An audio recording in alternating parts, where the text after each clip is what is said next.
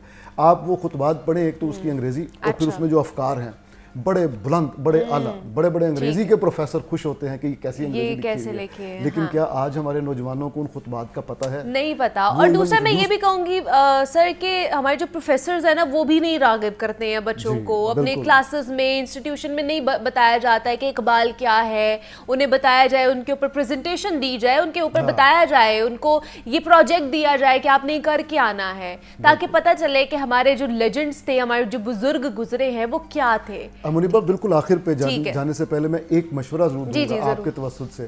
علامہ اقبال کی ایک diary publish ہوئی ہے اسٹرے ریفلیکشنز کے نام سے. ٹھیک ہے. تمام نوجوانوں کو وہ ڈائری لازمی پڑھنی چاہیے کیونکہ اقبال خود بھی جوان تھے جب وہ لکھ رہے تھے. کیا بات ہے، واہ جی واہ. بہت شکریہ پروفیسر احمد حماد صاحب ہمارے ساتھ موجود ہیں. سر بہت شکریہ آپ کے وقت کا کہ آپ یہاں پر آئے. اور یہاں پہ ایک چھوٹی سی بریک لیتے ہیں، ملتے ہیں اس بریک کے بعد.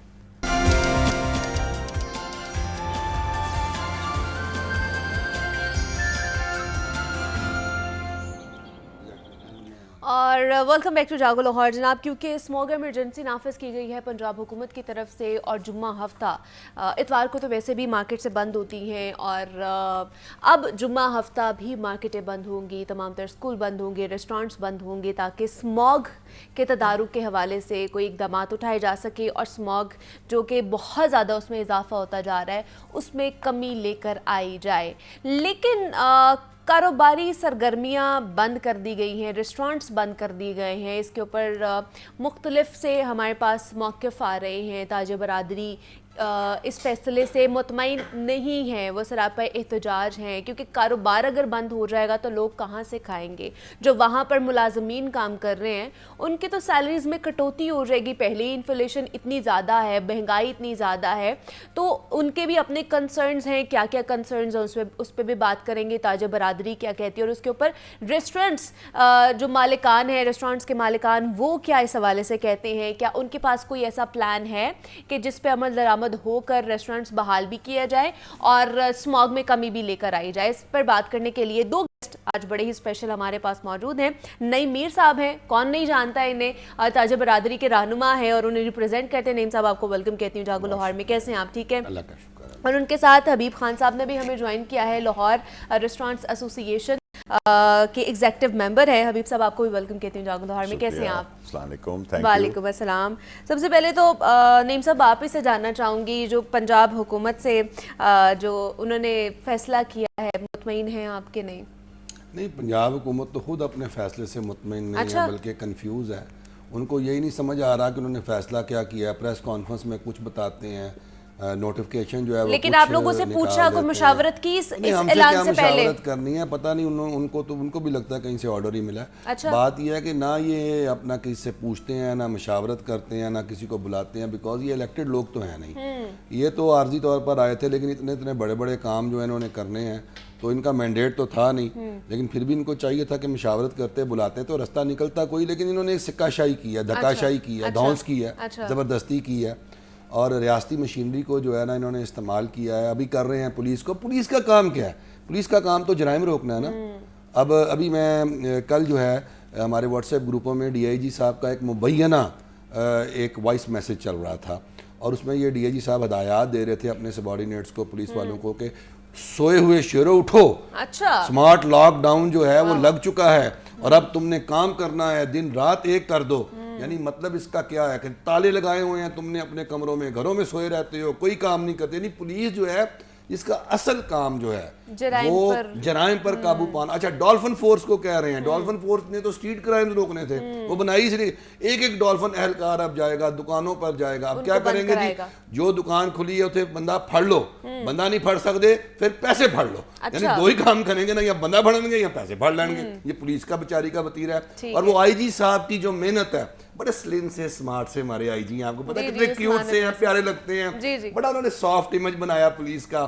کبھی ہمیں برقی کمکمیں دکھاتے ہیں, کبھی ہماری بیٹیاں جو ہے, لیکن اچھا کام کر رہی ہیں, بڑا کیا, سن لیں نا, بڑا کام کیا نا. ہماری بیٹیاں اچھی بچیاں جو پولیس فورس میں بھرتی ہو گئی ہیں, وہ کام کرتی ہیں, ایک سافٹ امیج ہے. صوفے ہیں جی, دیکھیں جی کتنے قالین بچھے ہوئے ہیں, کتنے خوبصورت واش روم ہیں, ماڈل تھانے ہیں.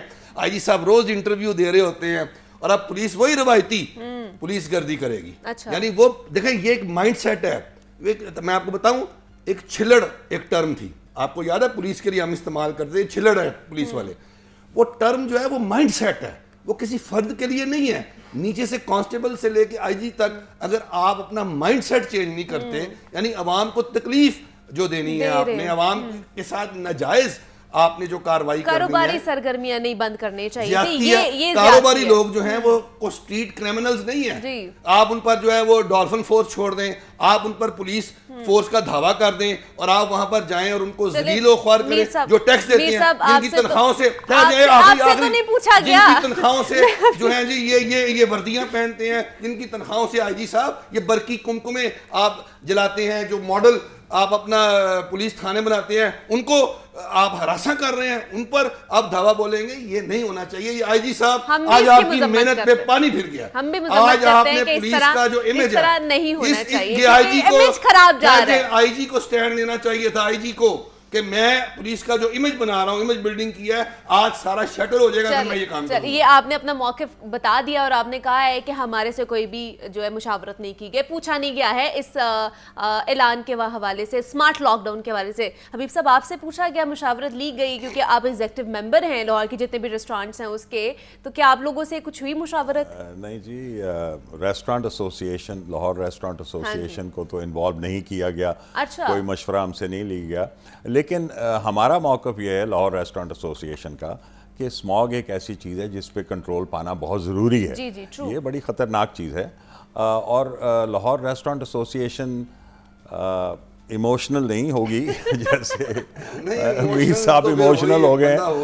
ہم چاہتے ہیں کہ اس کا حل مل بیٹھ کے سارے سٹیک ہولڈرز, پوری پاکستانی قوم کیونکہ بہت زیادہ مہنگائی ہے, ایموشنل ہی ہے, اور بہت کنسرن بھی ہے کہ ہم کیا کریں. سولوشن نہیں ہے ہمارے پاس. سولوشن ہے, اسموگ کے سولوشن ہیں.